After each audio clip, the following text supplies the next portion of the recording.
I woke to a text that broke my chest. Plans changed, you're not coming on the cruise. My daughter wants her real dad. My thumb froze, my coffee went cold. The house was quiet, but the words felt loud. I read it again. I looked at our daughter's picture on the fridge, Mary's name on the screen. The betrayal hit like a slammed door. I made the same decision in one calm breath. By noon, everything was different. What I did next would burn through the life we built. Houston smells like hot asphalt and strong coffee in the mornings. Our block sits low with big oaks and porch lights that flick on when the sun goes. Neighbors wave. Kids play in the street. Church choir music floats on Sundays. That's home. That's where I grew careful. My name is Frank. I'm 43, tall, broad. I work early. I keep my hands clean. I kept my promises. Mary and I had a rhythm. She made Sunday dinners. I handled bills. We shared the small things, groceries, jokes, mornings with the baby on the couch. Our daughter, Kayla, had my laugh. Her curls would knot under my thumb when she fell asleep. Those moments were gold. The house smelled like cedar and lemon. Light came through blinds in lazy stripes. The sofa sank under us. Mary hummed while she cooked. We ran on quiet trust. No fireworks, no big drama, just a family that fit together mostly. Folks in the neighborhood said we were solid. Frank and Mary, they nod. Good people. Our routine was small and sacred. I left before sunrise. The engine hummed. I felt the city wake. I'd call Mary at lunch. She'd laugh about the baby's latest stunt. We talked bills when needed. We talked about the cruise when Kayla's school year was done. It was a plan we both liked. We saved bit by bit. I pictured the water. I pictured us on the deck. I pictured Kayla chasing birds. At night our bedroom was cool. A lamp with soft light. The photos above the bed, our family smiled back. Mary would steal the blanket. I would pretend to be cold. She would laugh and press her forehead to mine. I would say, "That's my girl," simple tenderness. I felt safe. But small things started to shift. The coffee I left on the counter went cold more than once. Her laugh sounded distant sometimes. She'd hold her phone like it was a secret.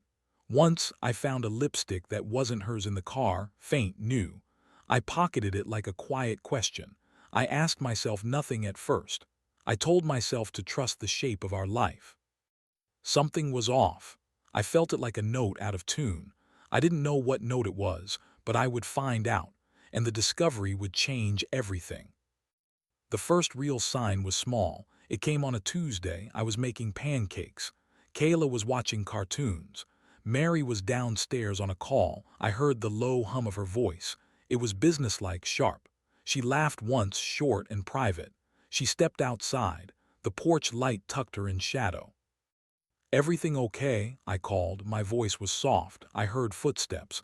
She slid back in like nothing had happened. Her smile was presentable.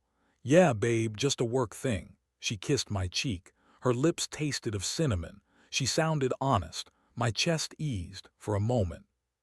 But more things stacked up. The phone by her purse went silent when I walked near. Texts vibrated and she would flip it face down. She started leaving for meetings that lasted late. The clothes she wore were cleaner, newer, like someone bought confidence with a different kind of money. I noticed the way she checked herself in mirrors a little longer. The change was not dramatic. It was a slow tilt. I watched from the doorway once. She sat at the dining table. The screen glowed blue on her face. She smiled at it. Her fingers moved quick. "Who you textin'?" I asked, hushed. She looked up like I'd asked a dumb question. "Nobody, just a friend." Her voice had that smooth edge now. It was not the same laugh I knew. My nights grew quieter. I would lie awake and listen. Her breathing matched the fan's hum. I felt distance like a draft. I tried to talk through it. "You good, Mary?" I'd say. She answer with a flat, "I'm fine," and turn a page on the remote like a shutter. Once, when Kayla woke crying, we both got up, but Mary stayed at the doorway. She watched me calm our girl down, then walked back to the room. Her shoulders were a different weight. There was this one Saturday we had plans. I had the tickets for the cruise in a folder. I could hold them in my hand and feel the paper like a promise. Mary said she had to work. I set the folder on the counter. Kayla ran her fingers through it like it was treasure. I kept quiet. I swallowed the small disappointment. That night I found an extra set of keys in the glove compartment. I put them back, puzzled. The air tasted metallic. When I tried to push, she closed ranks. "You always worried, Frank," she'd say, smiling without warmth. "You stressed too much." That line landed like a slap and then a balm. It bought her time. It bought her my trust back in small doses. I wanted to trust her. I wanted to be the man who took worries and made them disappear. I had to be for Kayla. The red flag started to sharpen. I saw a message slip across her screen one morning while she was in the shower. It popped up, then vanished. A name I did not know. A single heart emoji. It was nothing, but my stomach turned. I held my breath as if breath could find evidence. Neighbors noticed too. My cousin Dree stopped by once and said, "You sure marry cool, man." She looked different. He tried to laugh it off. He laughed like a man who sometimes covers worry with a joke. That night he left early, and I watched Mary's silhouette at the window like a new woman. The more I watched, the more the details mattered. The way she flinched when the phone lit up. The way she kept receipts folded in a drawer. The nights she came home smelling like perfume that wasn't ours. She started making plans without me, dinners with friends, errands that stretched into midnight. Each excuse was smooth. Each answer fit together until one didn't. I tried to catch her in a lie. I asked, "Who's Jason?" with the casualness of a man who fears nothing. She met my eyes and said, "Nobody, babe, just a neighbor." Her voice didn't shake. Her hand reached for mine like everything was safe. I felt the tremor in my chest. I wanted to explode. I wanted to break down the door and shout the truth. Instead, I nodded and went about my day. My mind made peace with the question for the moment. I told myself to wait. I told myself to hold still. But waiting sharpened the ache. Every little secrecy became a thunderclap in my head. I could see the life we planned, Kayla on the deck, us older, a house paid off, and I felt it slipping like sand. Then days later, I saw her standing on the porch early in the morning, phone pressed to her ear like it was part of her body. Her face was soft when she smiled at whoever was on the line. When she heard a car, she turned like she had been caught. Her smile died quick. She walked inside and closed the door. I knew I was close. I felt that cold certainty that comes before a storm. I had no proof yet, but I had questions, and questions will want answers. It happened on a night that felt ordinary. Kayla was asleep in her room. The house smelled like Sunday cooking left over. The TV hummed in the living room, lost to late-night reruns. I was in the kitchen, bottle in hand, pretending to sort bills. Mary was in bed. Her phone lay on the nightstand. I didn't plan to look. I told myself that a good man didn't snoop, but the house had a quiet that pressed against me. My hands moved on their own. I reached for the phone. The screen lit under my thumb like a small sun. A conversation swelled across it. Her messages with a name I had seen before, Dante. My eyes moved too fast. There were pictures, there were plans, there were lines that meant more than words. "Meet me at the marina," one text read. "Kayla will be gone this weekend, right?" another said. My heart hammered. My hands shook so hard the phone blurred. I remember the light in the room then. The lamp threw a soft circle. Shadows pooled like ink. I felt the floor steady under my feet and the air grow thin. I read the messages again to be sure. They were explicit in their meaning, though not in detail. They were enough. I stood there and the world narrowed to the soft glow of that phone. My breath was shallow. I could taste copper. I pressed my palm to my chest like it might hold things together. I wanted sound. I wanted movement. Instead, I walked down the hall slow. I watched her sleep from the doorway. She was a woman I thought I knew. Her chest rose and fell. She smelled like the lotion she always used. Her hair lay across the pillow. She had the small beauty of a woman at rest. It made what I found worse. It made it human. I picked up a printout from the drawer, an email confirming her business trip. The dates matched the text. There was a notation about childcare. The tone was too formal. It read like a plan. I felt the blood leave my face. Kayla's picture on the fridge smiled. The world felt like a set piece that could be lifted. I remember my hands, they were steady now, machine steady. I took pictures of the messages, I read them again. One message made my eyes burn, I can't keep lying. Another, tell him after it's done. That was the sting, the manipulation, the pretense. I went to the bedroom. She woke when I said her name. The soft brown eyes she had always used to soften me opened slow. "Frank," she mouthed. Her voice was thick with sleep. She reached for me and then stopped like a script she had rehearsed. "Who is Dante?" I said. The words were flat. The night hummed around us. She sat up like a bird caught. For a second she was still. Then the show began. Denial, surprise. "What, Frank, you can't just—" Her hands trembled. She blamed the phone. She suggested the messages were old. She used the old line, confusion turned to hurt, to put me on the defense. She tried to rally me to her side with tears that spoke the language of a wife who knew how to survive. I let her talk. I let the waves crash against me. I kept my face calm. Inside, something sharp and volcanic waited. The man I was in that moment was quiet. He listened like a judge. He watched like a clock. Mary called my love into question. Then she called my manhood into the open, pleading. She said, "We can fix this. We can work it out." My voice came low. "When, Mary? When did you start doing this behind my back?" I asked. I tasted bile. She could not meet my eyes. She spoke about loneliness, about compliments she missed, about wanting more. The words were heavy with truth and selfishness wrapped together. I heard her try to make herself small, then large again. I thought of Kayla. I thought of her little hand in mine. I thought of the cruise tickets in the drawer. I thought of our life laid out like a map, and someone drawing a new route without telling me. I felt the loss and the anger and a pain that had no language. Mary reached across the bed and took my hand like she wanted to mend the tear. Her fingers were warm. Her touch could have soothed, but I pulled back. The simple motion said more than a shout. I stood up, put the phone down, and walked out. I left the lamp on. I left the house still breathing. That night, I realized everything was about to change. I sat after that night until the house slept. The fan made the same steady sound. Kayla's breathing was even, innocent. I watched the city lights through the blinds. I felt my chest go hard and slow. The man I had been, quiet, faithful, proud, woke up with a steel edge.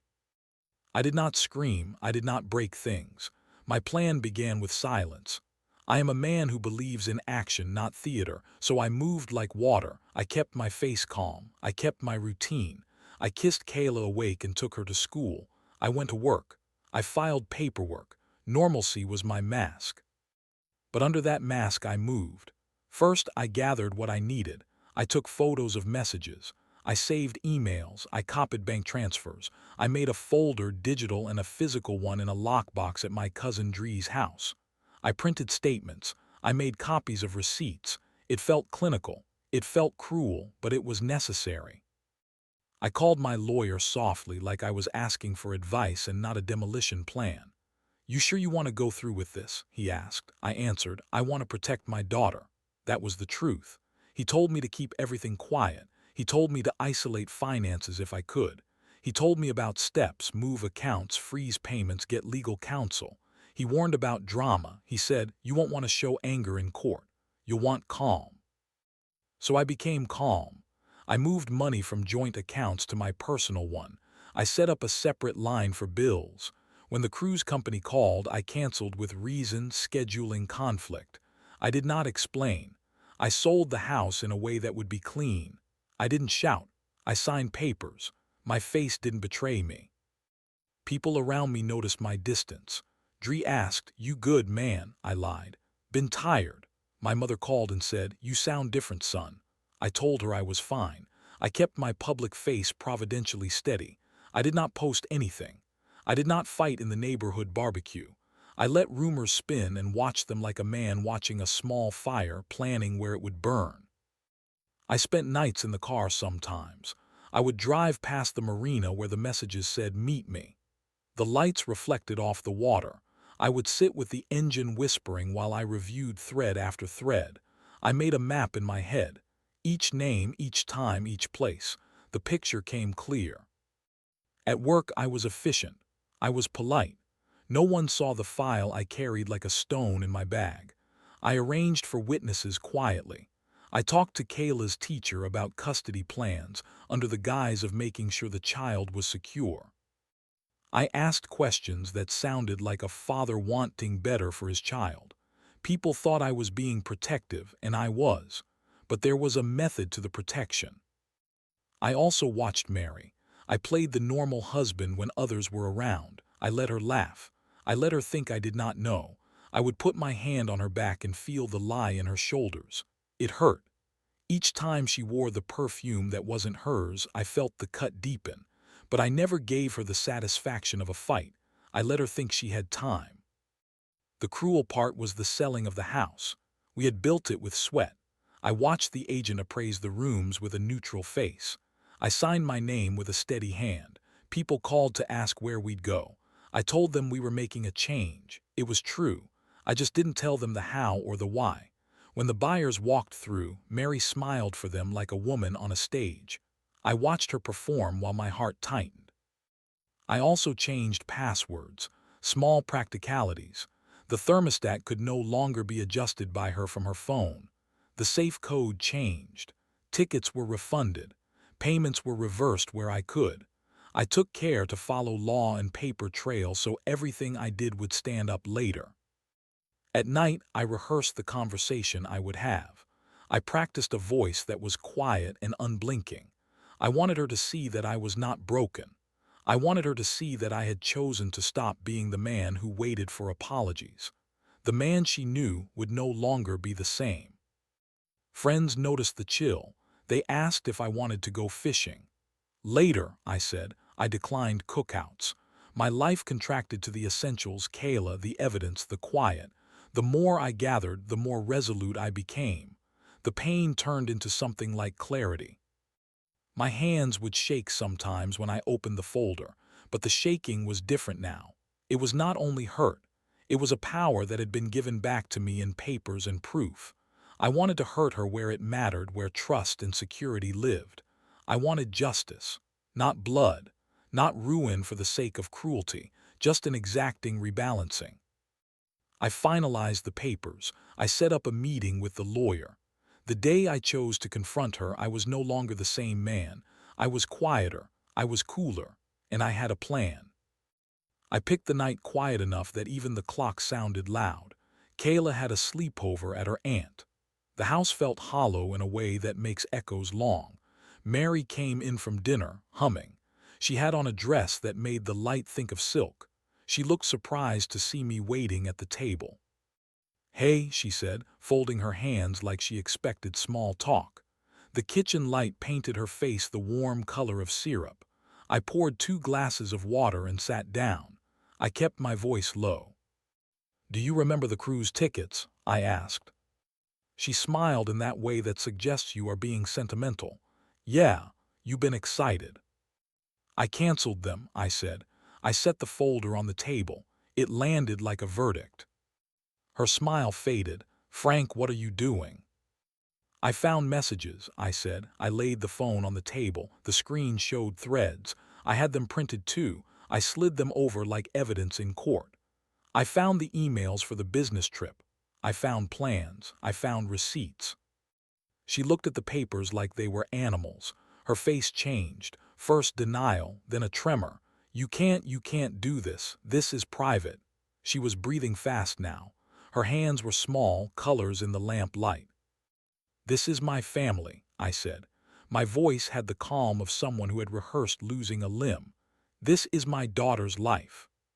She started to cry, not the quiet, apologetic kind, a shaking, loud kind that tries to fix something by volume. "Frank, I didn't mean for it to go that far," she said. "I love you. I love our life. I'm so sorry." Her words were raw between sobs and shame. She tried 1,000 ways to fold the truth into something softer. She spoke about loneliness again. She spoke about compliments she missed. She spoke about feeling small. Each excuse was a thin skin over the wound. I watched her. The woman in front of me was not the villain. She was a human shaped by mistakes. Her shoulders were small and trembling. I thought about the times she stayed up late knitting scarves for the church drive. I thought about her laughter when Kayla did something silly. She had been my partner, and she had been my betrayer. "Why Mary?" I asked. The question was soft. It had the weight of a man who had tried to sleep and failed. She answered with a flood. "It started as a friend. I didn't mean he made me feel alive. I thought I could control it." She lowered her eyes. The room smelled like lemon and damp grief. I put my hand flat on the papers. "You made choices," I said. "Those choices have consequences." She flinched like I had struck her. Her lips parted. For a second she looked like she would run, then she sat, trembling. I had no gloating. I had only a long, deep grief. The power in me was not cruelty. It was the hunger to make sure Kayla had a life without lies. "You took the house," she whispered. It was accusation and plea wrapped into one. She looked like a woman losing face in a whole neighborhood. "I sold it," I said. "I won't let our girl live in a house that hides a lie like that. I want a stable place for Kayla. That means I had to move fast." I watched her collapse. The truth landed on her like a cold wind. She tried to bargain. She offered 100 apologies. She promised to cut ties. She begged me to stay married. She tried to wrap her arms around me and plead like a child. I let her. For a second I remembered our wedding vows, and I felt the weight of them, and I felt how they had been laid down. But the man I had become did not want to rebuild from a place of broken trust. I thought of the nights Kayla might someday remember with pain. I thought of what a healthy home should feel like. I thought of the future. I thought of myself becoming someone who would let this go without the lesson it deserved. I said nothing for a long time. My silence was heavier than any words. She sobbed. She said, "I'm sorry, Frank." She repeated it like a prayer. Then she said something quiet that cut. "You can keep Kayla." That sentence should have broken me. Instead, it steeled something. I felt sadness. I felt a strange relief. She had admitted what she could not protect. She had given me the final card. She knew she had already lost. The aftermath was like an autumn morning, cold, clear, and honest. News moved fast in our block. People whispered outside porches. Some were sympathetic, some were angry, a few looked away. That was the small cruelty of community. It sees and talks. Mary's world shrank first. The house we shared had new owners within weeks. She packed boxes with hands that trembled. She left things behind, photos, letters, small tokens that suddenly felt heavy. Her friends came and went, some offering a shoulder, others offering distance. The church ladies had their own quiet votes. Kids in school noticed. Conversations got shorter around her. Legally, things were messy but fair. The lawyer I hired handled custody with a focus on Kayla. He talked like a man measuring out justice in calm units. "Best for the child," he said. We signed papers that read like instructions for a future life. Mary got visitation. I got primary custody. The judge saw the evidence and treated the situation with the gravity it deserved. No chest thumping, no spectacle, just the law doing its work. Mary lost more than a house. She lost trust and position. Word spread that she had secrets. People who once invited her politely stopped. The same neighbors who once nodded now avoided eye contact. That's a subtle punishment, being known for the wrong reasons. It hurt in the human ways. I watched from a distance as her world narrowed. Community reactions were layered. My cousin stood by me quietly. Dree came by with a cooler and a long silence. "You did what you had to," he said. My mother cried one night on the phone. "I'm proud of you for protecting Kayla," she whispered. Her pride felt like a warm coat. For Mary, regret came like a persistent drip. She sent messages that said she'd change. She came to the house once to see Kayla, and we kept the visit structured and safe. She sat across from me in the living room, and I watched a woman who had been seduced by her own choices. She apologized with a soft voice. I accepted the apology for Kayla's sake, not because I forgave the betrayal. I did not make her public humiliation. I did not gloat. My revenge was the removal of the ability to hide. It was the stripping away of secrets and the demand for accountability. I wanted her to face the truth she had made. I wanted Kayla to grow up in a house that taught honesty, not in a place that let deceit sit like furniture. I found peace in small moments. Sometimes I would be in Kayla's room and smell the lavender we used on her sheets. She would climb into my lap and tell me about school. She would draw pictures and call me best daddy. Those were the stitches that healed. One morning I drove away from the city just before dawn. The sun was a thin slice of orange. I drove slow, past the marina and the places that had been part of our grief. I felt lighter. I had lost a marriage, yes, but I had not lost my daughter. I had not lost myself. People talked. Some called me cold, others called me smart. I didn't care for labels. I cared about the quiet that followed. I cared about Kayla's laugh in the new house. I cared about the dinner table that did not hide secrets. That was the victory. Mary's downfall was not violent. It was the steady, unrelenting consequence of choices. She had to rebuild her life. She had to face the scar of what she had done in front of the same people who watched our family. That is a kind of justice. Not the kind that claws at the throat, but the kind that forces someone to look and own what they did. I walked away stronger, not because I had won by hurting her, but because I had protected what mattered. I had turned betrayal into a lesson and pain into a boundary. The sunrise after the night I left felt cleaner. I breathed deeper. Betrayal breaks a body of trust into pieces. It makes you question who you are. I could have raged. I could have made a show. Instead, I chose a quieter path. I kept calm. I gathered proof. I protected Kayla. I reclaimed my life. If you're going through something like this, hear me. Your pain is valid. Your anger is real. But think like a man who wants the future, not just a momentary roar. Document, protect, move with purpose. Don't let hurt make you reckless. I still remember Mary's face that night. I remember Kayla's small hand in mine as we walked into a new house. I remember the sun that morning. The lesson I learned is this: dignity is a quiet thing. Revenge that frees you is not about hurting back. It's about building a safer life for the ones you love. We carry scars. We carry lessons. I carry mine as a map. And when Kayla asks one day, I'll tell her the truth simply. I'll tell her that her father loved her enough to make hard choices. That's the only story that matters.